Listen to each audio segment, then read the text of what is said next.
them all up. 202 traffic, 260. Come on, fire. Hey, Roger. Keep shoot. Keep shoot. Alright, we got about 8 individuals. Yeah, we got one guy crawling around down there, but yeah, we definitely got some. Or shooting some more. Roger.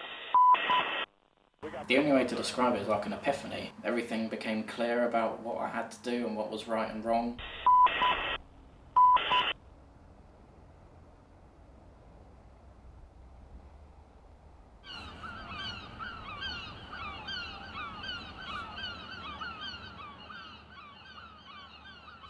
POW Michael Lyons, Conscientious, objector, Ministry of Depravity, concentration camp Colchester, Essex, the Great British Gulag Archipelago.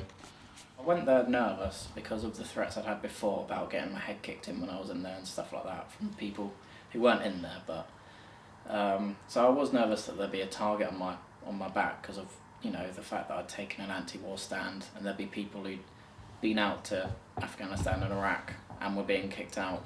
I was getting letters every night, and so they asked me, you know, who's that from? Oh, just, you know, someone I don't know him, but they support me, and people noticed that every night Lyons was getting shouted out for mail. So after a while, you know, every time Lyons got shouted out, there was like the sort of woo, and then afterward there'd been a peace vigil. They're all like, you know, oh, it's crazy, there's people outside protesting for you. You know, so then I couldn't really walk down the hall without someone just shouting "Free Michael Lyons" at me and stuff, so that was kind of cool. And a lot of the time they did it just to piss off the guards, and I'm all for that as well. Oh, it's that picture that little girl drew for you. Just strangers not attached to anything, but just sort of read about it and agreed with what Mike was doing and wanted to offer their support. Without that, I'm not sure we would have coped so well. It really helped. I think at that point, up until then, it had been Michael and Lillian Lyons. It seemed like versus the world. I was on a girly night out in the middle of Plymouth city centre, and Mike was on a boy night out. And anyway, at the end of the night, it was very, very late. We actually met in a dodgy pizza shop in a dodgy part of Plymouth. He was stood next to me at the counter waiting for a pizza, and I just started talking to him, as you do when you're a bit sozzled. And we ended up exchanging telephone numbers. He texted me straight away, and I was like, oh no, I don't like that, that's a bit keen.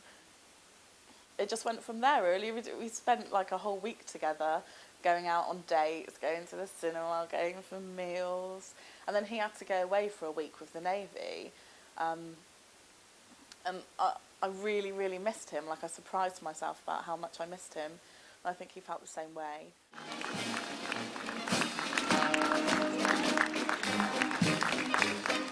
The Lord Mayor of Plymouth informing the nearby residents that on the 11th of November, half the roads will be closed due to a celebration Welcome Home Parade for 3 Commando Brigade from Operation Herrick 14 in Afghanistan. It will last 5 hours.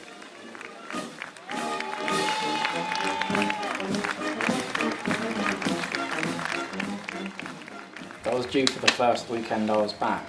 Yeah. So it was a sort of parallel universe where I would be on that parade.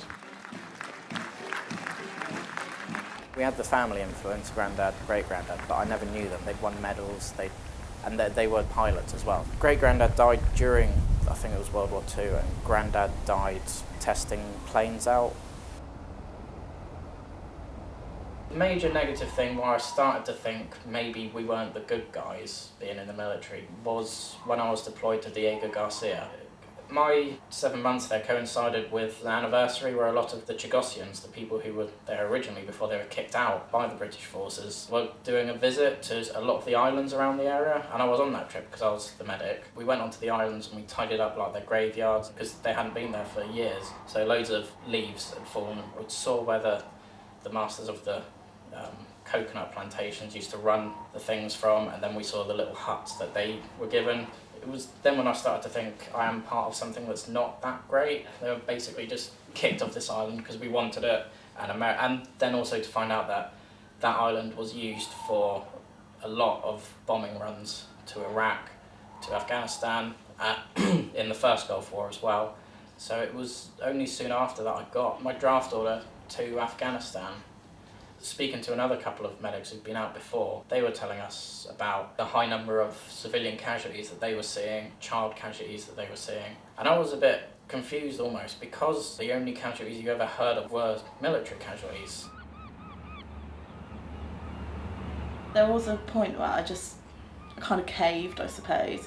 I did talk to him about it, and I kind of wanted him to just go and see a doctor, just say you've got like psych problems, say you've got a back injury, just get out of it as easily as you can, as quickly as you can, because this is not going to go well.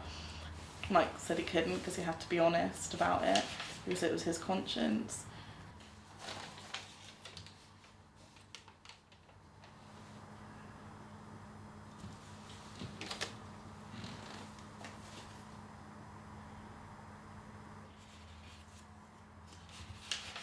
When I was sentenced, when it did there was like a sense of relief, because it was over. Yeah. You know, even though I then had to serve some prison time.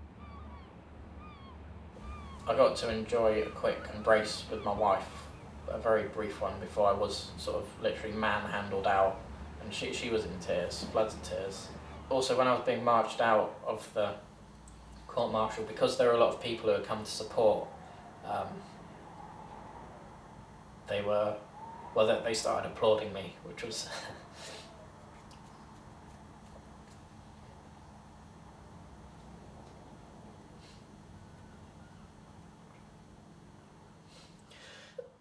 sorry. Yeah, they started applauding me because they agreed with my actions and stuff.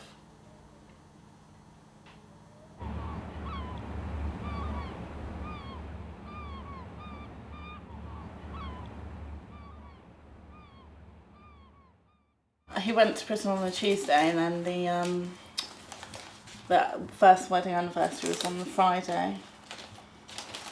Yeah, first wedding anniversary was my first Friday there, the 8th of July, and I got a card, the biscuits of love, and it was on my shelf from the beginning of my stay till the end of my stay. And I read it just about It's in there somewhere. I read it just about every night before I went to sleep. Here it is. Got it?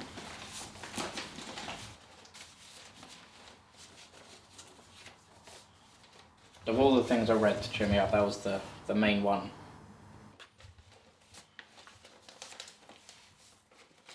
Because when you're single and living on a base, all you care about really is how to have fun and what affects you. But then when you start realising that your actions and everything, not just realising it, because you're aware that it affects other people, but actually caring that it affects other people, caring that your actions, everything you do, will affect on other people in a drastic way. I think that's how it came to a head. I mean, I don't know if I'd have been single at the time, if the same things would have happened, or if it would have definitely played out differently.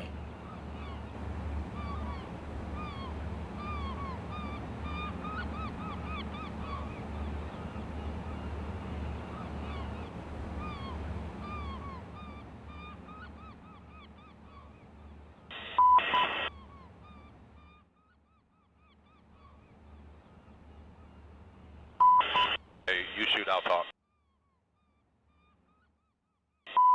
Hotel 26. It's Crazy Horse 1-8.